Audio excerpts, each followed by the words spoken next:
मेरा नाम पूजा है। मेरी उम्र 22 साल है। लोग मेरी सुंदरता की बहुत तारीफ करते थे। कहते थे कि मैं बहुत सुंदर हूँ। लेकिन सच कहूँ तो मैंने कभी अपने रूप पर घमंड नहीं किया। मेरा स्वभाव बहुत सीधा साधा और सरल था। मुझे घर संभालना, परिवार का ख्याल रखना और अपनों को खुश रखना देखना ही सबसे बड़ी खुशी लगता था। मैंने हमेशा यही सपना देखा था कि शादी के बाद मेरा भी एक छोटा सा संसार होगा, जहाँ प्यार, सम्मान और विश्वास होगा। लेकिन शादी के बाद मेरी जिंदगी ने जो करवट ली, उसकी मैंने कभी कल्पना भी नहीं की थी। मेरे ससुराल वालों ने मुझे मेरे रूप के कारण ही पसंद किया था। मेरी सास को लगता था कि सुंदर बहू आएगी तो घर की शान बढ़ेगी। मेरे पति पैसे से व्यापारी थे। शादी से पहले ही मेरी ससुर जी का देहांत हो चुका था और मेरी इकलौती ननंद की भी शादी हो चुकी थी। शादी के बाद जब मैं इस घर में आई तो मैंने पूरे मन से अपनी जिम्मेदारियां निभानी शुरू कर दी। सुबह सबसे पहले उठना, घर की साफ सफाई करना, रसोई संभालना और सास की हर बात मानना, यही मेरी दिनचर्या बन गई थी। मैं सोचती थी कि समय के साथ सब कुछ ठीक हो जाएगा और मुझे भी इस घर में अपनापन मिल जाएगा। मेरी शादी को कुछ ही महीने हुए थे कि मेरी सास ने मुझसे साफ शब्दों में कह दिया कि उन्हें जल्दी से पोते का मुंह देखना है। शुरू में मैंने उनकी बात को हल्के में लिया, लेकिन धीरे धीरे बात ताने में बदल गई। हर दिन कोई ना कोई इशारा या कटाक्ष सुनने को मिल जाता था। मेरे पति भी अपनी माँ की बातों से प्रभावित होकर मुझ पर दबाव बनाने लगे थे। मैं खुद भी माँ बनना चाहती थी। मुझे बच्चों से बहुत प्यार था। मैं भी चाहती थी कि कोई मुझे माँ कहकर पुकारे। लेकिन कई बार कोशिश करने के बाद भी जब मैं गर्भवती नहीं हुई तो घर का माहौल बदलने लगा। सास की नज़रों में मैं अधूरी थी और पति की नज़रों में दोषी। एक दिन मैंने हिम्मत करके अपने पति से कहा कि मैं किसी अच्छे डॉक्टर से जांच करवा लेनी चाहिए, ताकि सही कारण पता चल सके। मेरी बात सुनते हुए वो गुस्सा से भर गए। उन्होंने मेरा हाथ कसकर पकड़ लिया और बोले, क्या तुम ये कहना चाहती हो कि मुझ में कोई कमी है? समस्या है तुम में है, इसलिए जांच भी तुम ही करवाओगी, मैं नहीं। उस दिन मुझे अब बहुत अपमान महसूस हुआ, लेकिन मैंने फिर भी चुप रहना ही बेहतर समझा। कुछ दिनों बाद मैं अकेले ही एक महिला डॉक्टर के पास गई। वहाँ पूरी जांच के बाद डॉक्टर ने मुझे बताया कि मुझ में कमी नहीं है और मैं पूरी तरह स्वस्थ हूँ। ये सुनकर मेरे मन में थोड़ी राहत आई। मैंने सोचा अब घर जाकर ये रिपोर्ट दिखाऊंगी तो शायद सब ठीक हो जाएगा। लेकिन जब मैंने रिपोर्ट अपने पति को दिखाई तो वह और ज्यादा भड़क गए।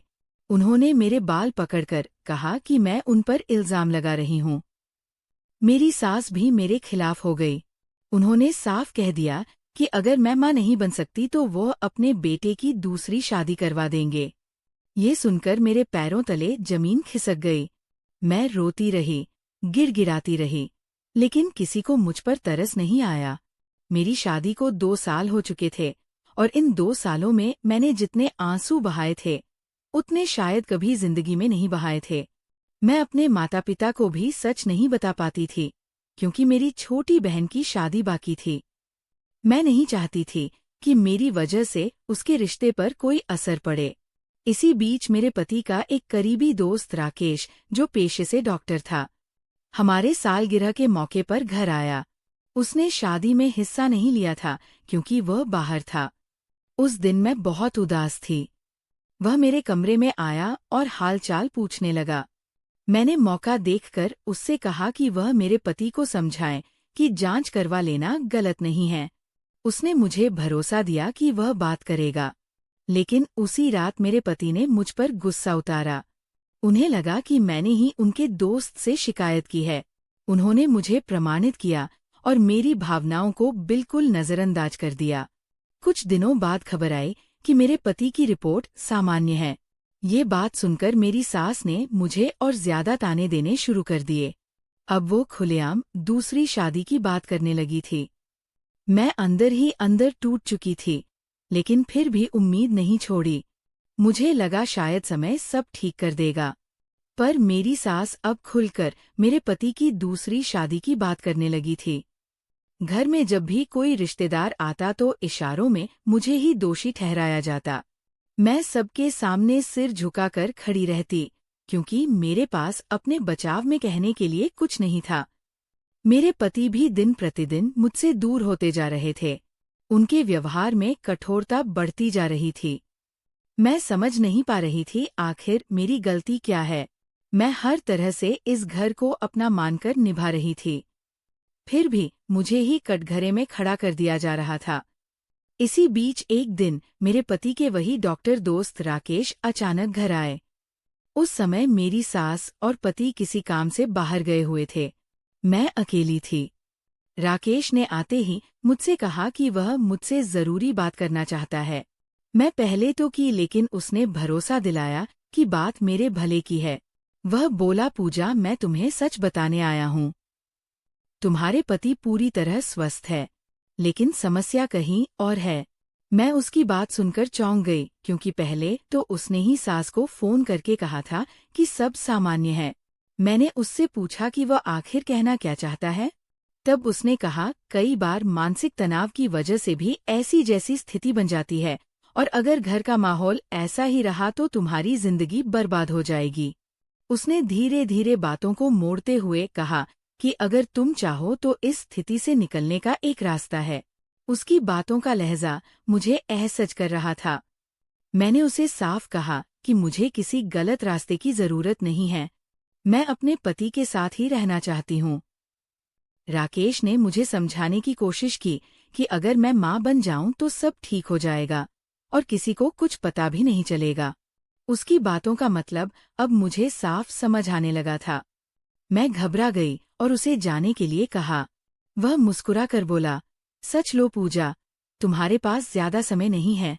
अगर दूसरी शादी हो गई तो तुम्हें इस घर से जाना पड़ेगा। ये कहकर वह चला गया। उसके जाने के बाद मेरा दिल जोर जोर से धड़क रहा था। मैं समझ चुकी थी कि वह मेरी मजबूरी का फायदा उठाना चाहता है। मैंने तय किया कि चाहे जो हो जाए, मैं कोई गलत कदम नहीं उठाऊंगी। लेकिन किस्मत ने मेरे लिए एक और कठिन मोड़ तैयार कर रखा था। कुछ दिनों बाद मेरी सास ने मेरे पति के लिए एक लड़की पसंद कर ली और उसके घर बात भी पक्की कर दी। मुझे ये खबर सुनकर ऐसा लगा जैसे मेरे पैरों तले से जमीन खिसक गई हो। मैंने बहुत विनती की, एक बार फिर से यही सही डॉक्टर से जांच करवा ली जाए, लेकिन मेरी बात किसी ने नहीं सुनी। मेरे पति को भी बुलाकर सास ने कह दिया कि अगर मैं मां नहीं बन सकती तो वो अपने बेटे को की दूसरी शादी जरूर कराएंगी। उस दिन मेरे पिता की झुकी हुई नजरें और कांपते हाथ देखकर मेरा दिल रो उठा। उन्होंने मेरी खातिर बहुत विनती की।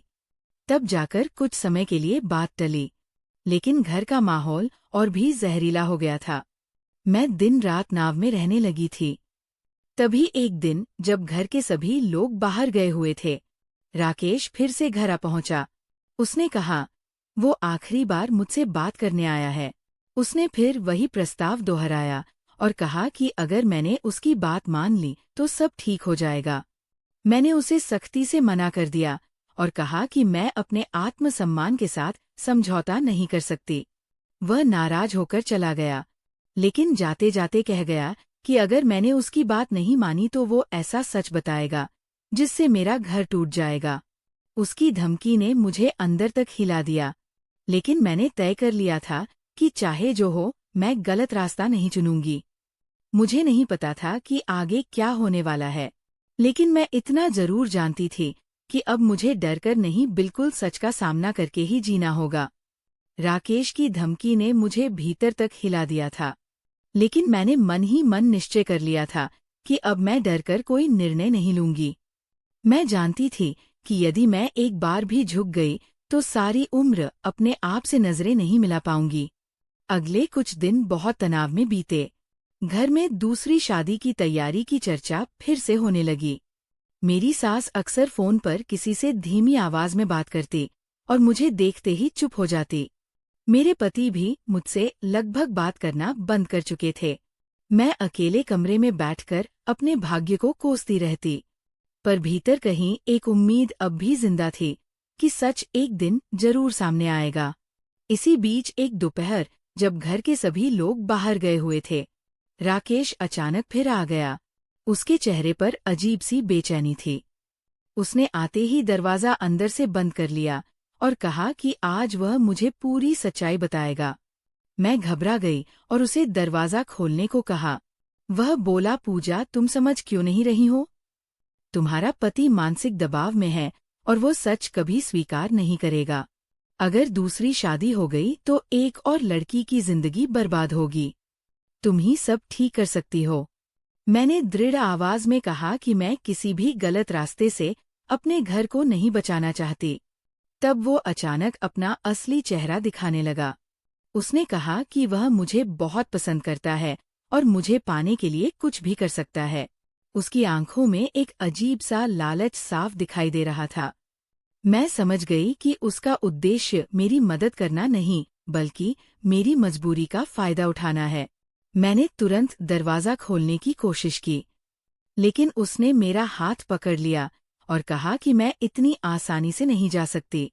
उस पल मुझे अपने आत्मसम्मान और सुरक्षा की चिंता हुई। मैंने पूरी ताकत से उसका हाथ लटका और जोर से चिल्लाई। वो घबरा गया। शायद उसे उम्मीद नहीं थी कि मैं इस तरह विरोध करूंगी। उसने मुझे चुप कराने की कोशिश की, लेकिन मैं किसी तरह खुद को छुड़ाकर बाहर भागी और सीधे पड़ोस में चली गई। वहां जाकर मैंने दरवाज़ा खटखटाया और मदद मांगी। मेरी हालत देखकर पड़ोसी समझ गए कि कुछ गंभीर हुआ है। थोड़ी देर बाद मेरे पति और सास भी लौट आए। पड़ोसियों ने उन्हें सारी बात बताई। मैं कांपते हुए अपने पति के सामने खड़ी थी। मुझे डर था कि कहीं वह मेरी बात पर विश्वास ना करें, लेकिन इस बार मैंने ठान लिया था कि सच छुपाऊंगी नहीं। मैंने साफ शब्दों में बताया कि राकेश ने किस तरह मेरी मजबूरी का फायदा उठाने की कोशिश की और मुझे धमकाया। मेरे पति पहले तो स्तब्ध रह गए। फिर उन्होंने राकेश को फोन लगाया, लेकिन वो फोन नहीं उठा रहा था। उसी शाम मैंने अपने मोबाइल में सुरक्षित रखी उसकी कुछ रिकॉर्डिंग भी सुना दी, जो मैंने पहले एहतियात के तौर पर कर ली थी। रिकॉर्डिंग सुनकर मेरे पति के चेहरे का रंग बदल गया। उन्हें एहसास हुआ कि जिस दोस्त पर वो भरोसा करते थे, वही सबसे बड़ा धोखेबाज निकला। उस रात पहली बार मेरे पति ने मुझसे शांत स्वर में बात की। उन्होंने स्वीकार किया कि वह अपनी जिद्द और अहंकार में मेरी भावना नहीं समझ पाए। मैं रो पड़ी, लेकिन इस बार मेरे आंसू बेबसी के नहीं, बल्कि सच्चाई सामने आने के थे। अगले दिन मेरे पति ने एक दूसरे विशेषज्ञ डॉक्टर से मिलकर पूरी जांच करवाई। रिपोर्ट आने तक घर में अजीब सी खामोशी रही। मेरी सास भी अब पहले जैसी कठोर नहीं दिख रही थी। शायद उन्हें भी संदेह होने लगा था कि कहीं उन्होंने जल्दबाजी में फैसला तो नहीं कर लिया। रिपोर्ट आने पर पता चला कि सब कुछ सामान्य है और समस्या केवल तनाव और दबाव की वजह से थी। डॉक्टर ने सलाह दी कि हमें कुछ समय शांति से बिताना चाहिए और एक दूसरे को समझना चाहिए। ये सुनकर मेरे पति ने मेरी तरफ देखा। उनकी आंखों में पछतावा साफ झलक रहा था। उन्होंने मुझसे कहा कि वह किसी के बहकावे में नहीं आएंगे और मेरे साथ मिलकर हर मुश्किल का सामना करेंगे। उस दिन मुझे लगा शायद मेरी सहनशीलता और सच्चाई ने आखिरकार रंग दिखाया है। रिपोर्ट आने के बाद हमारे जीवन में धीरे धीरे बदलाव शुरू हुआ। मेरे पति पहले की तरह कठोर नहीं रहे। उन्होंने मुझसे माफी मांगी और स्वीकार किया कि वह अपनी जिद और समाज के दबाव में आकर मुझे दोष देते रहे। उन्होंने कहा कि उन्हें अपने व्यवहार पर शर्म है, क्योंकि मैंने हर परिस्थिति में उनका साथ नहीं छोड़ा। मेरी आंखों में आंसू आ गए, लेकिन इस बारी आंसू दुख के नहीं, बल्कि रात के थे। मेरी सास भी कुछ शांत हो गई थी। हालांकि उनके मन में पोते की इच्छा भी थी, पर उनके स्वर में पहले जैसी कटुता नहीं रही। मेरे पति ने साफ शब्दों में कह दिया कि वह दूसरी शादी का विचार हमेशा के लिए छोड़ चुके हैं और अब किसी को भी मेरे आत्मसम्मान को ठेस पहुंचाने की अनुमति नहीं देंगे। ये सुनकर मुझे पहली बार लगा इस घर में मेरा भी स्थान है। हमने डॉक्टर की सलाह के अनुसार कुछ समय तनाव से दूर रहने का निर्णय लिया। मेरे पति ने काम पर काम का दबाव कम किया और हम दोनों ने एक दूसरे से खुलकर बात करना शुरू किया। मैंने भी अपने मन का सारा दर्द उन्हें बताया कि किस तरह तान और अपमान ने मुझे भीतर से तोड़ दिया था। उन्होंने धैर्य से मेरी हर बात सुनी और भरोसा दिलाया कि अब ऐसा कभी नहीं होगा। कुछ महीनों बाद जब हमने दोबारा कोशिश की तो भगवान की कृपा से मैं गर्भवती हो गई। जब ये खबर घर में आई तो माहौल पूरी तरह बदल गया। मेरी सास की आंखों में खुशी के आंसू थे। उन्होंने मुझे गले लगा लिया और कहा कि उन्हें अपनी गलती का एहसास है। मेरे पति ने मेरा हाथ थामकर कहा कि ये हमारे धैर्य और विश्वास की जीत है। गर्भावस्था के दौरान उन्होंने मेरा पूरा ध्यान रखा। मेरी सास भी मेरी देखभाल में लगी रही। समय बीतता गया और एक दिन मैंने एक स्वस्थ बेटे को जन्म दिया। बच्चे को गोद में लेते ही मुझे लगा कि मेरी सारी पीड़ा मानो खत्म हो गई। घर में खुशियां लौट आई थी। मेरी सास पोते को देखकर फूली नहीं समा रही थी। मेरे पति का व्यवहार पूरी तरह बदल चुका था। वह मुझे पहले से ज्यादा सम्मान और प्रेम देने लगे थे। पीछे मुड़कर देखती हूँ तो लगता है अगर उस समय मैंने डर या जल्दबाजी में कोई गलत कदम उठा लिया होता तो शायद आज ये सुख नहीं देख पाती। सच्चाई पर टिके रहना आसान नहीं था, लेकिन अंत उसी ने मेरे घर बचाया। मैंने सीखा कि आत्मसम्मान और धैर्य सबसे बड़ी ताकत होते हैं। कठिन समय चाहे कितना भी लंबा क्यों ना हो, यदि इंसान सच्चाई का साथ नहीं छोड़ता तो एक दिन न्याय जरूर मिलता है। आज मैं अपने परिवार के साथ खुश हूँ और यही कामना करती हूँ कि किसी भी स्त्री को वो अपमान और अकेलापन न सहना पड़े जो मैंने सहा था। कहानी यहीं समाप्त होती है। दोस्तों, आपको ये कहानी कैसी लगी कमेंट करके जरूर बताना, और आप हमारे चैनल पर नए हैं तो चैनल को सब्सक्राइब करना ना भूलें। धन्यवाद।